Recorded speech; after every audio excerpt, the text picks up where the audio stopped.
মৰমৰ ছাত্ৰ-ছাত্ৰীসকল, আজি আমি তৃতীয় শ্ৰেণীৰ পৰিৱেশ পাঠ্যপুথিত থকা পাঠ নম্বৰ হৈছে আৰু পাঠটোৰ নাম হৈছে কি আমাৰ চৌপাশৰ প্ৰাণীবোৰ। এই পাঠটোৰ পিছফালে থকা প্ৰশ্ন উত্তৰসমূহ আজি আমি এইটো ভিডিঅ'ত আলোচনা কৰিম। তোমালোকক ধুনীয়াকৈ বুজাই দিম, তোমালোকে ভিডিঅ'টো মন দি শুনিবা। প্ৰথমে তোমালোকে 1 নম্বৰটো চোৱা, কি কৈছে এটা শব্দত উত্তৰ লিখা। ক নম্বৰ পানীত সাঁতুৰিব পৰা চৰাই এটাৰ নাম। তোমালোকে লিখিবা যে পানীত সাঁতুৰিব পৰা চৰাই এটাৰ নাম হ'ল পেঙ্গুইন, মানে পেঙ্গুইন চৰাইয়ে কি পানীত সাঁতুৰিব পাৰে। তাৰপিছত খ নম্বৰ আটাইতকৈ ডাঙৰ চৰাইবিধৰ নাম। তোমালোকে লিখিবা যে আটাইতকৈ ডাঙৰ চৰাইবিধৰ নাম হ'ল উট পক্ষী। উট পক্ষী হৈছে মানে পৃথিৱীৰ ভিতৰত আটাইতকৈ ডাঙৰ চৰাই। তাৰপিছত গ নম্বৰ মাটি আৰু পানী উভয়তে থাকিব পৰা প্ৰাণী এবিধৰ নাম। তোমালোকে এই প্ৰশ্নৰ উত্তৰটো লিখিবা যে মাটি আৰু পানী উভয়তে থাকিব পৰা প্ৰাণী এবিধৰ নাম হ'ল ভেকুলী। তাৰপিছত ঘ নম্বৰ বগাই যাব পৰা দুবিধ প্ৰাণীৰ নাম। তোমালোকে লিখিবা যে বগাই যাব পৰা দুবিধ প্ৰাণীৰ নাম হ'ল সাপ, তাৰপিছত ঘৰিয়াল, তেজপিয়া, জেঠী আদি। মানে এইবোৰ প্ৰাণী কি মানে বগাই যাব পাৰে। তোমালোকে যিকোনো দুটা লিখিলেই হ'ল। তাৰপিছত ঙ নম্বৰ জঁপিয়াই যাব পৰা দুবিধ প্ৰাণীৰ নাম।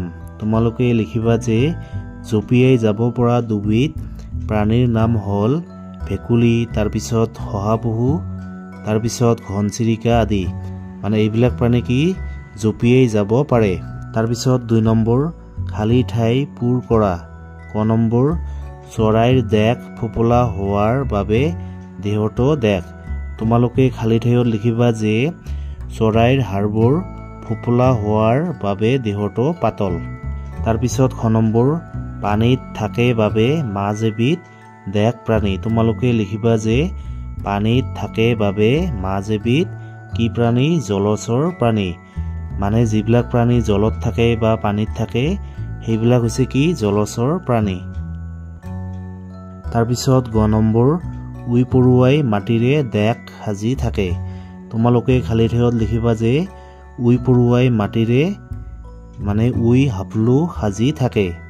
তাৰপিছত 3 নম্বৰ প্ৰশ্ন ঘৰচীয়া প্ৰাণীয়ে আমাক কোনবোৰ কামত সহায় কৰে। তোমালোকে এই প্ৰশ্নৰ উত্তৰটো লিখিবা যে কিছুমান ঘৰচীয়া প্ৰাণী যেনে গৰু, ম'হ আদিয়ে আমাক গাখীৰ দিয়ে।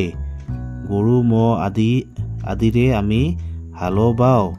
তাৰপিছত লিখিবা কুকুৰা, হাঁহ, তাৰপিছত পাৰ, ছাগলী, ভেড়া আদি প্ৰাণীৰ মাংস আমি খাওঁ। হাঁহ কুকুৰাই আমাক কণীও দিয়ে। 3 নম্বৰ প্ৰশ্নৰ উত্তৰটো তোমালোকে এনেকৈ লিখিবা। তাৰপিছত 4 নম্বৰ মাছে কেনেকৈ পানীত সাঁতোৰে।